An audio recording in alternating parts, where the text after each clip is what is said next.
এটা কেমিস্ট্রি বইয়ের 3 number chapter দেখবে আছে পর্যায় সারণী বা পিরিয়ডিক টেবিল। বইতে দেখবে লেখা আছে classification of element and periodicity, বা ওই মৌলের পর্যায়গত শ্রেণীবিন্যাস বা মৌলের পর্যায়গত ধর্ম, এরকম চ্যাপ্টারটার নাম আছে ক্লাসিফিকেশন অফ দ্য এলিমেন্ট। পর্যায় সারণী আমরা মাধ্যমিক লেভেলেই পড়েছি এই চ্যাপ্টারটা। পর্যায় সারণিক বা পিরিয়ডিক টেবিল কাকে বলে এই সম্পর্কে আমাদের একটা ধারণা আছে। এবার যেমন অ্যাটমিক স্ট্রাকচার চ্যাপ্টারটা আমরা যখন পড়লাম ক্লাস 9-10-এ, আর যখন 11-এ পড়লাম দেখতে পেলাম যে অনেকটা বেশি পরিমাণে পড়তে হচ্ছে ক্লাস 11-এ এসে, যেটা 9-10-এ আমরা এতটা পড়িনি কোনোদিনই। ঠিক একই রকম ভাবে পর্যায় সারণী যে ধারণাটা সেটা হয়তো আমাদের মাধ্যমিক লেভেলে ছিল, কিন্তু ক্লাস 11-এ আরো অনেক অনেক বেশি জিনিস আমাদেরকে পড়তে হবে, জানতে হবে। অনেক পুরনো জিনিস যেভাবে শিখেছিলাম সেগুলো একটু চেঞ্জ হবে এই চ্যাপ্টারে, ক্লাস 11-এর এই চ্যাপ্টারে। আর দুটো খুব ইম্পর্টেন্ট একটা চ্যাপ্টার, এর আগেরটা অ্যাটমিক স্ট্রাকচার আর পিরিয়ডিক টেবিল। বলা হচ্ছে যদি কেমিস্ট্রি, ইনঅর্গানিক কেমিস্ট্রি শিখতে হয় আমাদের, তাহলে 3টে চ্যাপ্টার আছে, সেই 3টে চ্যাপ্টার যদি খুব ভালো করে শিখি, বা একে বলতে পারি জেনারেল কেমিস্ট্রি। জেনারেল কেমিস্ট্রি যদি আমাদের শিখতে হয় তাহলে আমাদের 3টে চ্যাপ্টার খুব ভালোভাবে শিখতে হবে, বেসিক 3টে চ্যাপ্টার, যেটা আমার অনেক কাজে লাগবে পরবর্তীকালেও। সেটা 1 নাম্বার চ্যাপ্টার হচ্ছে তোমার অ্যাটমিক স্ট্রাকচার, পরমাণুর গঠন। 2 নাম্বার চ্যাপ্টার হচ্ছে পর্যায় সারণী বা পিরিয়ডিক টেবিল। আর 3 নাম্বার চ্যাপ্টার হচ্ছে কেমিক্যাল বন্ডিং বা রাসায়নিক বন্ধন। এই 3টে চ্যাপ্টার যত ভালো তুমি শিখবে, পরবর্তীকালে তোমার বেসটা তত ভালো তৈরি হয়ে যাবে, আর পরবর্তীকালে যে কোনো কোশ্চেন বা যে কোনো কনসেপচুয়াল কোশ্চেনের অ্যান্সার তুমি খুব ভালোভাবে দিতে পারবে। আর এই চ্যাপ্টার 3টে অন্য চ্যাপ্টার পড়ার সময় আমাদের অনেক কাজে লাগবে, বা কম্পিটিটিভ এক্সামের সময় অনেক বেশি কাজে লাগবে। তাই এই চ্যাপ্টারগুলোকে খুব ভালো করে পড়তে হবে। আর অ্যাটমিক স্ট্রাকচারে কিছু জিনিস বাকি আছে এখনো, অফলাইনে ওইগুলো সব বলে দেবো, ভালো করে বুঝিয়ে দেবো যে জায়গাগুলো বাকি আছে, এক্সট্রা টাইম দিয়ে বা এক্সট্রা ডেট দিয়ে। পর্যায় সারণী স্টার্ট করছি। প্রথম দিকটা আবার আমি এই চ্যাপ্টারটাকে দুটো ভাগে ভাগ করব, একটা পার্ট আর একটা পার্ট, দুটো পার্টে ভাগ করব। আবার পিরিয়ডিক টেবিলটাকেও দুটো পার্টে ভাগ করব। প্রথম পার্টে কি আছে? প্রথম পার্টে পিরিয়ডিক টেবিল, যেটা আমাদের সামনে এসে আজকে দাঁড়িয়েছে মডার্ন পিরিয়ডিক টেবিল নামে।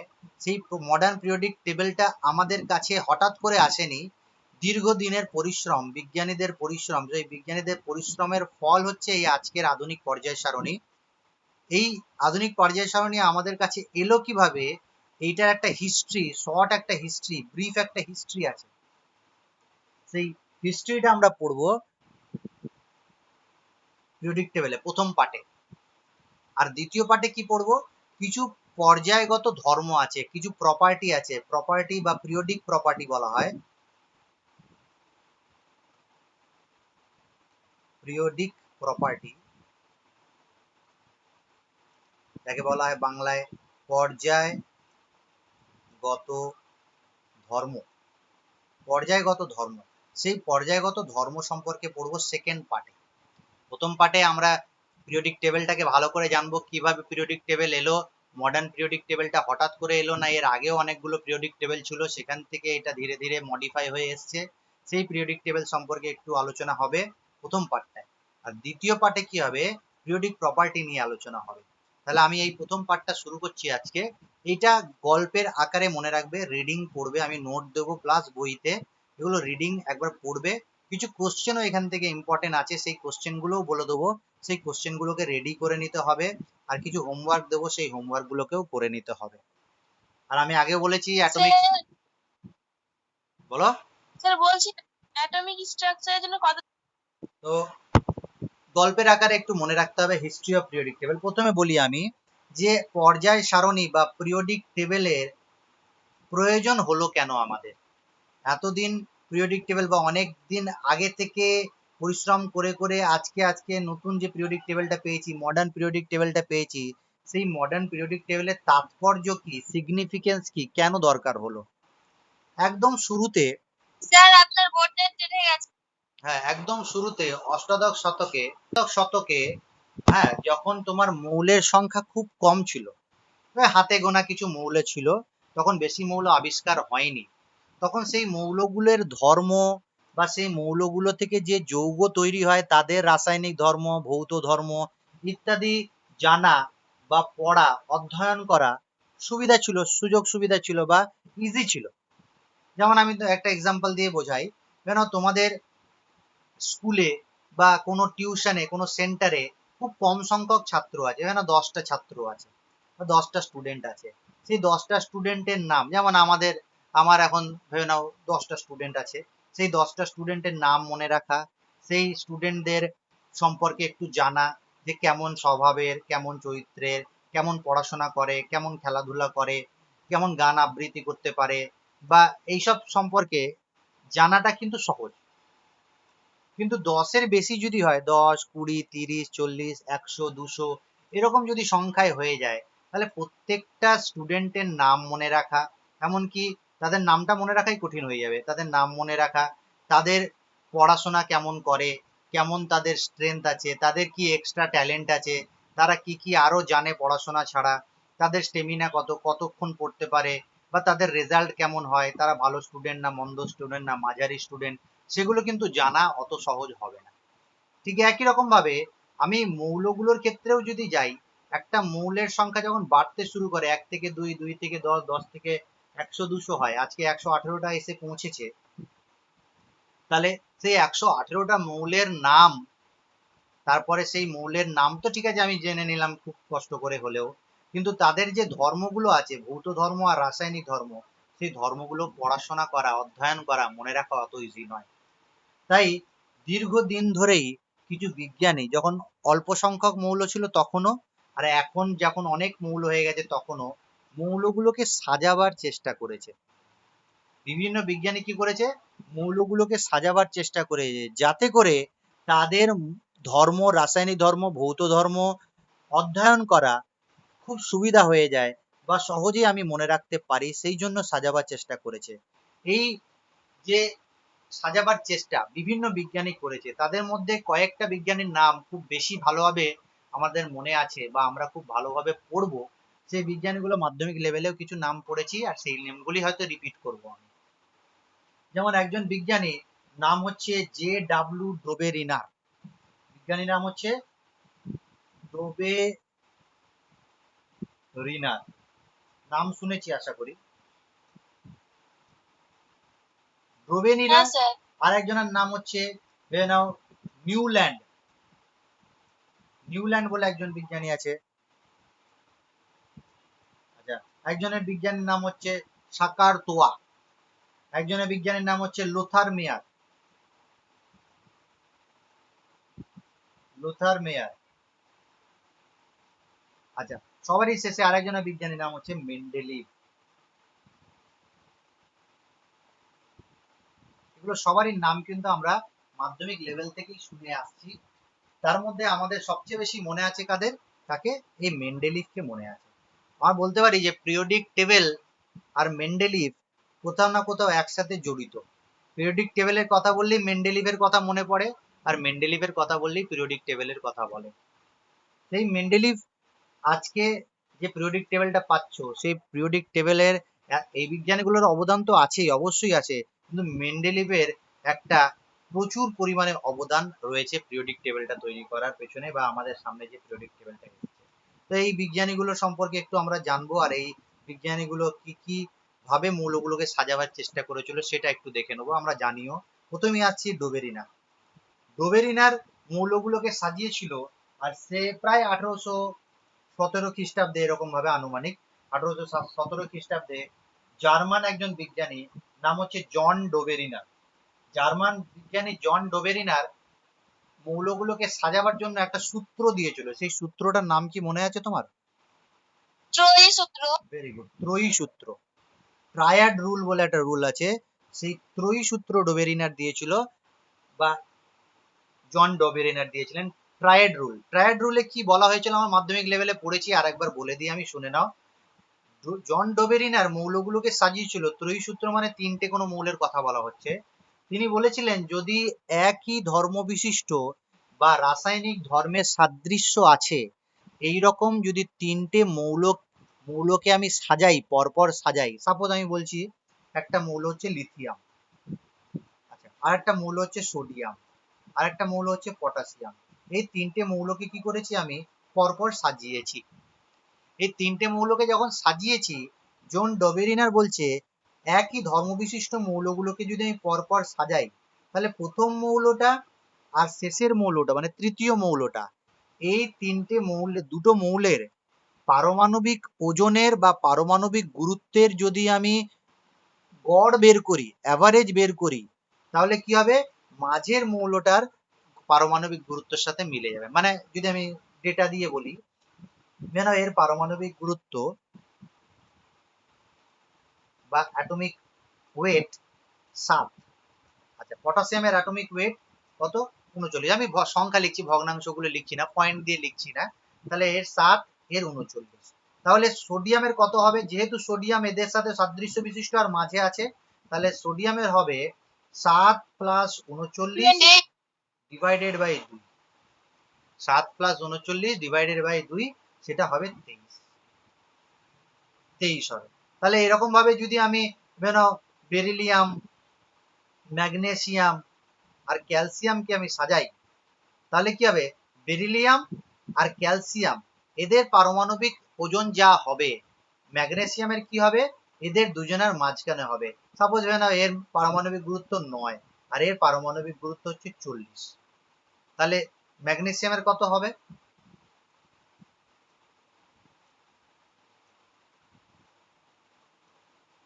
দুজনের অ্যাভারেজ, দুটোর যোগফল করে আমি কি করব, 2 দিয়ে ভাগ করে দেবো, তাহলে যা হবে তাই। ঠিক আছে, এরকম ভাবে পারমাণবিক গুরুত্বগুলোকে সাজাবে। এবার এই সূত্রটাকে বলছি ত্রয়ী সূত্র। তাহলে মাধ্যমিক লেভেলেও দিত, এইচএসেও দিতে পারে যে ডোবেরিনারের ত্রয়ী সূত্রটি লেখো। আচ্ছা, এবার এই এই যে ছিল, তখন কিন্তু মৌলের সংখ্যা কম ছিল, তখন এইভাবে সাজিয়েছে, হয়তো অনেকগুলো মৌলকে সাজিয়েছে, তাদের ধর্মের মিলও পেয়েছে, একই ধর্ম বিশিষ্ট মৌলগুলোকে এরকম ভাবে আমরা পেয়েছি। কিন্তু এই সূত্র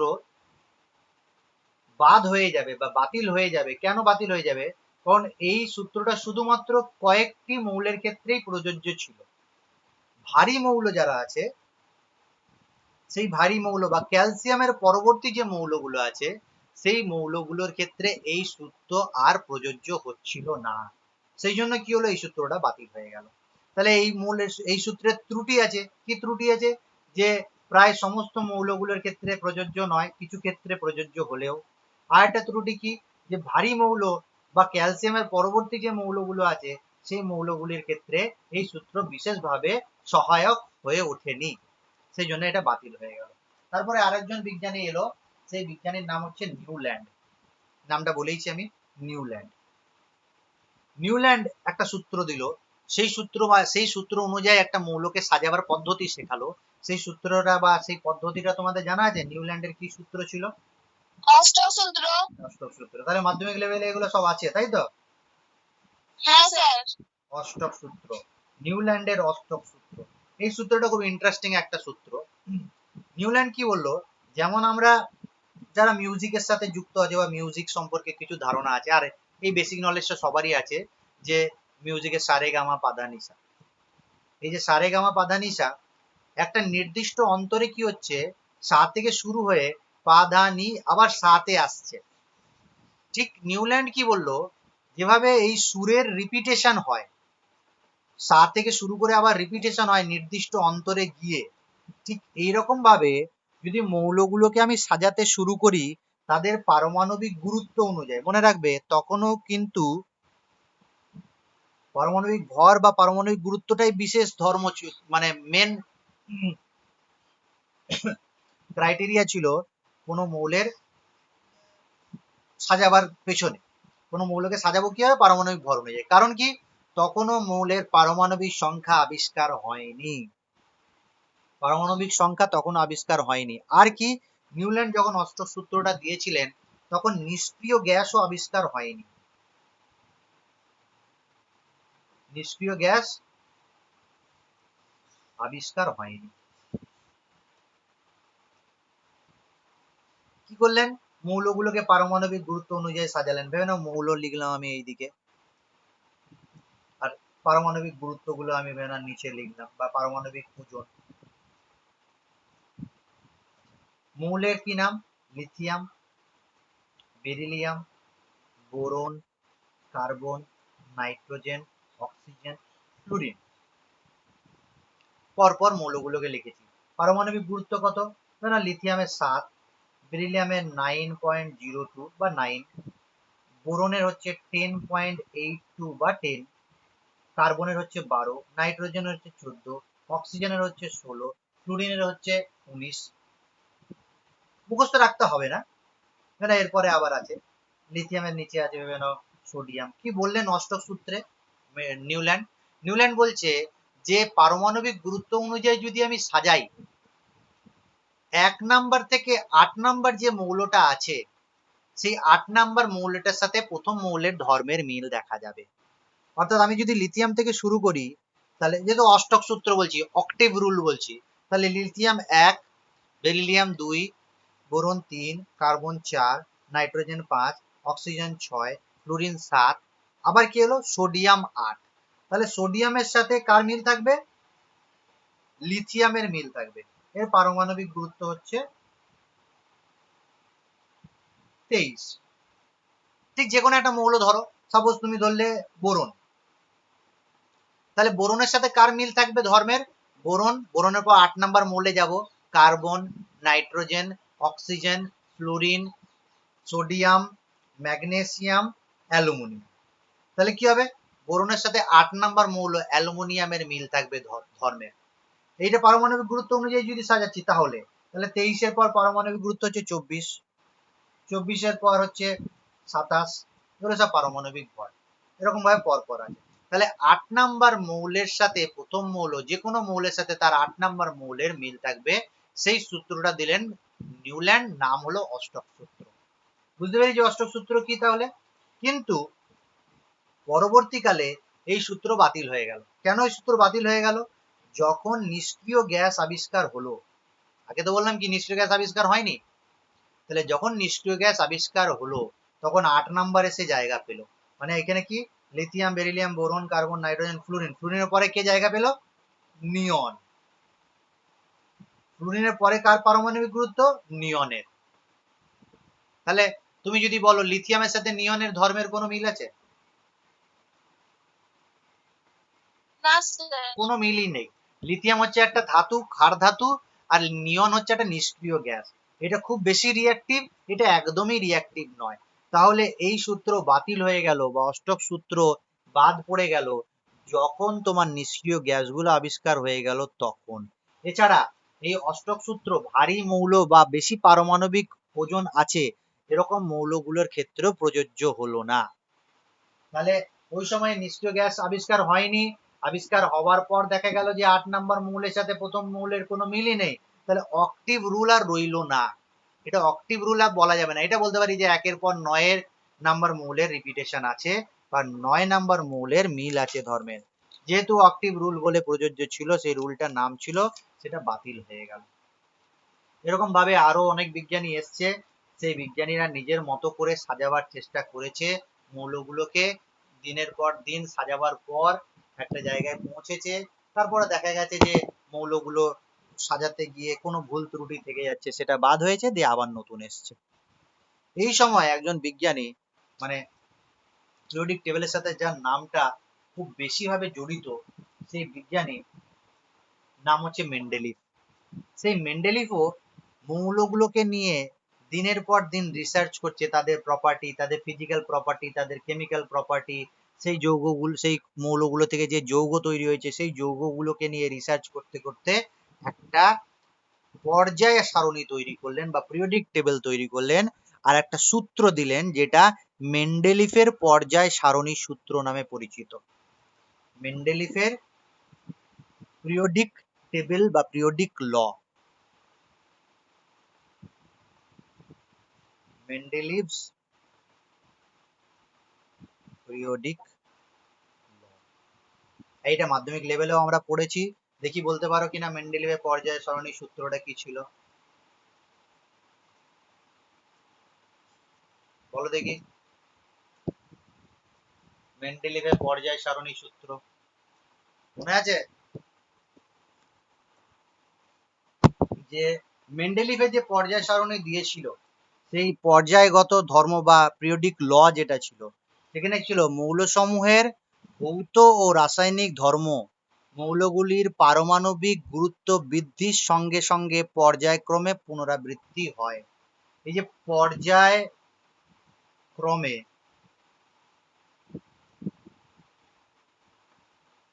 পুনরাবৃত্তি, এই কথাটার মানে শোনো, একে বলা হয় পিরিয়ডিসিটি। পুনরাবৃত্তিকে বলা হয় পিরিয়ডিসিটি বা পিরিয়ডিক প্রপার্টি। পর্যায়ক্রমে পুনরাবৃত্তি হয়, অর্থাৎ এখানে মেন্ডেলিভ কি করলো, খুব ইজি ব্যাপারটা বলে দিল। এখানে বললো না যে 8টা মৌলের পরে আবার রিপিটেশন হবে ধর্মের, বা 10টা মৌলের পরে রিপিটেশন হবে 9টা, ও কিচ্ছু বললো না।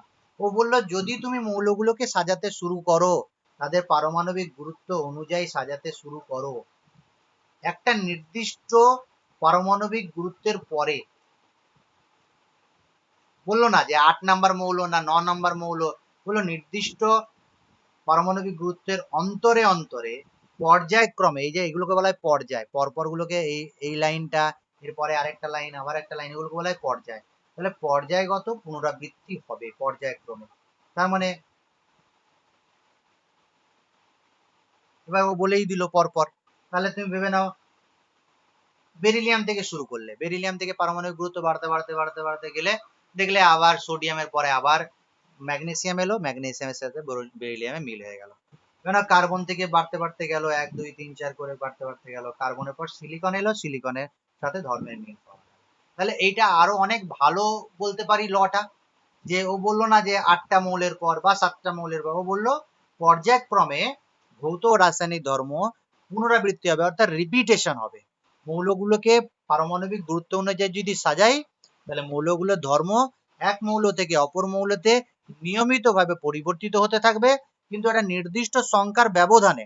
সেই সংখ্যাটা বলেনি 3 নাম্বার না 4 নাম্বার, যেমন ত্রয়ী সূত্রতে 3টে মৌল বললো, অষ্টক সূত্রতে 8টা মৌল বললো, এখানে বললো নির্দিষ্ট একটা সংখ্যার ব্যবধানে ধর্মের পুনরাবৃত্তি ঘটবে, আর এই ধর্মের পুনরাবৃত্তিকে বলা হয় পর্যায়বৃত্ততা।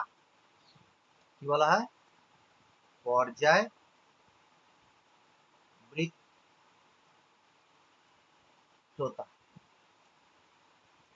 পিরিয়ডিসিটি। আচ্ছা, একটা কথা না বললে খুব ভুল হবে, সেটা হচ্ছে যে মেন্ডেলিভ যেমন পর্যায় সারণী দিল, আরেকজনের বিজ্ঞানীর নাম কি বলেছি, লুথার মেয়ার। লুথার মেয়ারও সমানভাবে সমান হারে পরিশ্রম করেছে, কিন্তু মেন্ডেলিফের নামটাই আমরা পিরিয়ডিক টেবিলের সাথে দেখতে পাই, লুথার মেয়ারের নামটা অতটা দেখতে পাই না।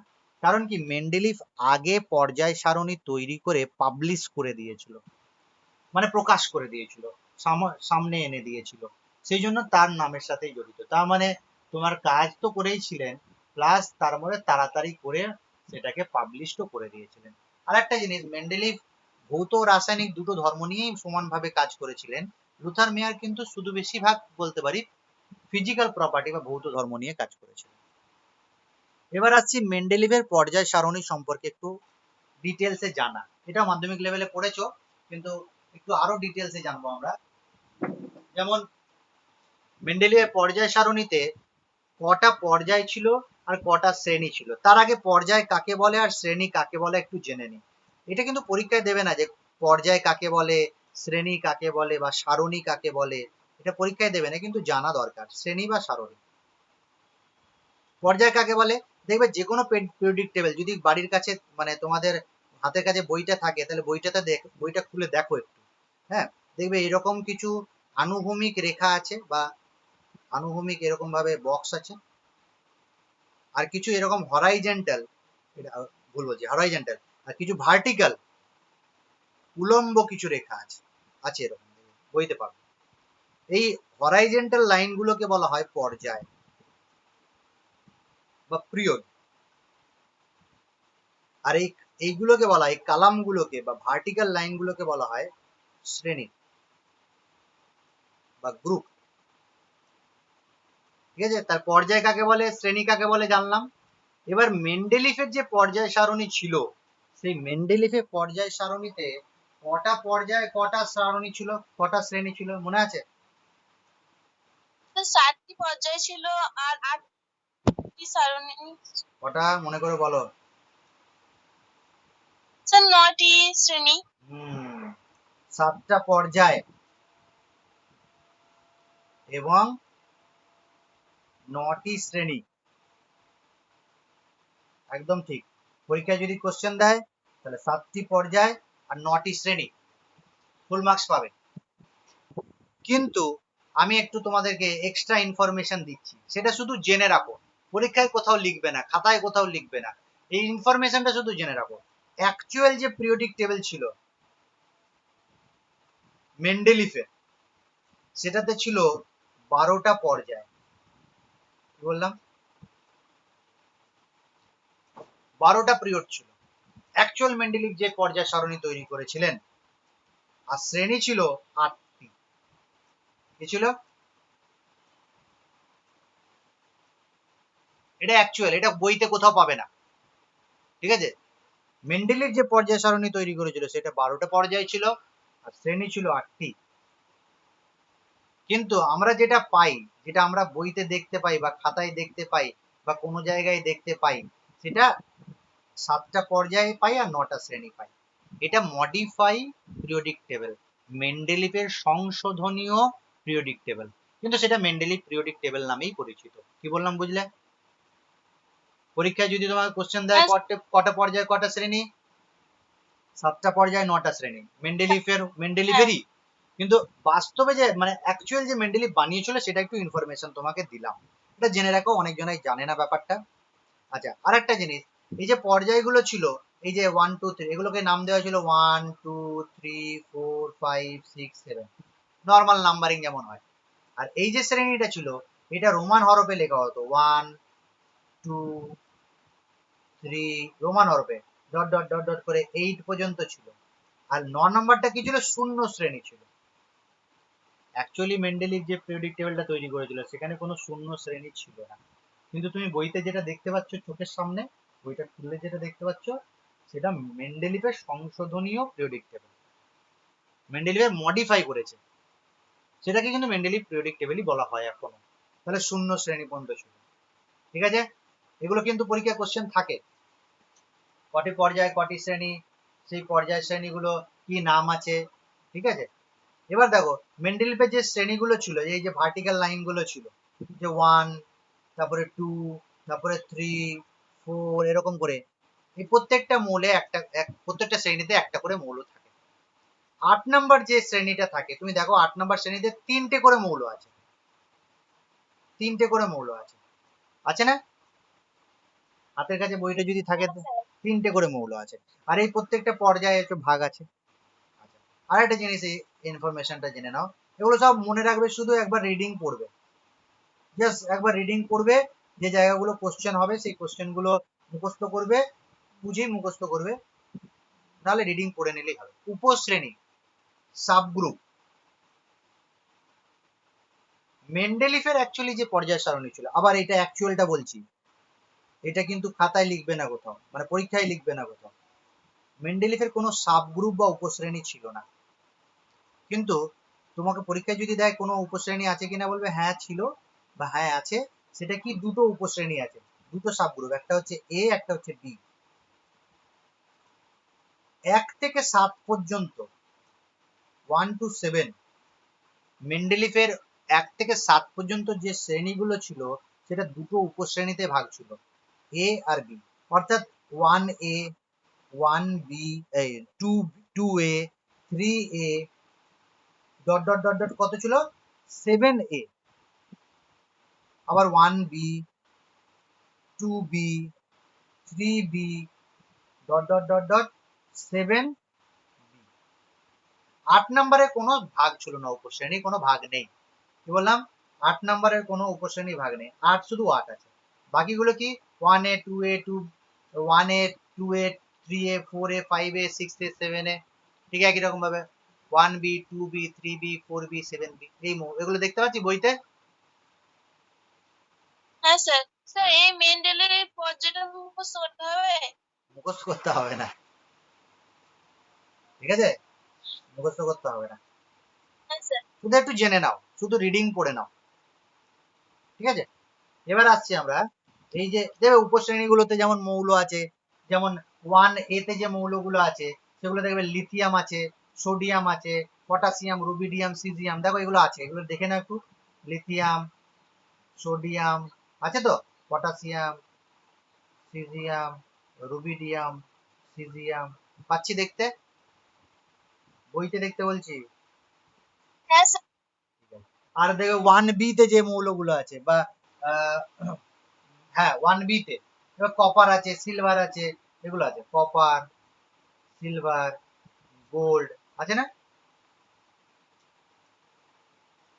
হ্যাঁ স্যার। ঠিক আছে। এবার আর একটা জিনিস তুমি একটু দেখে নাও, এগুলো সব রিডিং পড়বে। এবার দেখো জোড় আর বিজোড় শ্রেণী, জোড় ও বিজোড় শ্রেণী, অড আর ইভেন সিরিজ বলা হয় এটাকে, even and odd series, even আর অড সিরিজ। ইভেন আর অড সিরিজটা কি, তুমি যা বইটা হাতের কাছে আছে তো, দেখো এটা হচ্ছে শ্রেণী, আর এখানে দেখবে সিরিজ লেখা আছে, বাংলায় কি লিখেছে জানি না, বইটা আমার কাছে নেই, না দেখাতাম, সারণী কিছু লেখা হবে, দেখো এটা 1 2 3 4 5 6 7 পেয়েছ। এবার দেখো 4 নাম্বারটা, যেটা 1 নাম্বার শ্রেণী, এটা 1 নাম্বার সিরিজ, 2 নাম্বার শ্রেণী 2 নাম্বার সিরিজ, 3 নাম্বার শ্রেণী 3 নাম্বার সিরিজ, 4 নাম্বারটা দুটো ভাগে বিভক্ত আছে, দেখো 4 আর 5, 4 নাম্বারটা কি আছে, 4 আর 5, 5 নাম্বারটা দুটো ভাগে বিভক্ত আছে, 6 আর 7, 6 নাম্বারটা দুটো ভাগে বিভক্ত আছে, 8 আর 9, আর 7 নাম্বারটার পাশে লেখা আছে 10, আছে না? পেয়েছি। হ্যাঁ স্যার।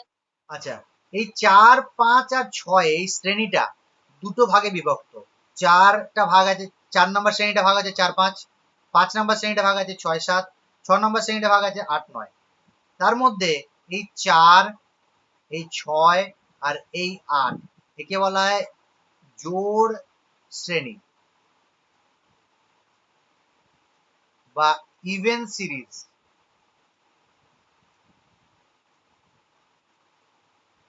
আর এইগুলো 5 7 আর 9 এদেরকে বলা হয় অড সিরিজ।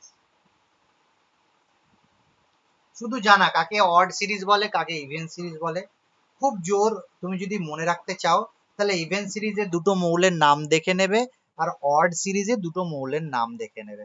তোমাকে পরীক্ষায় যদিও কোশ্চেন আজ পর্যন্ত দেয়নি, যদি দেয় যে দুটি অড সিরিজের মৌলের নাম বলো আর দুটি ইভেন সিরিজের মৌলের নাম বলো, পারবো লিখতে?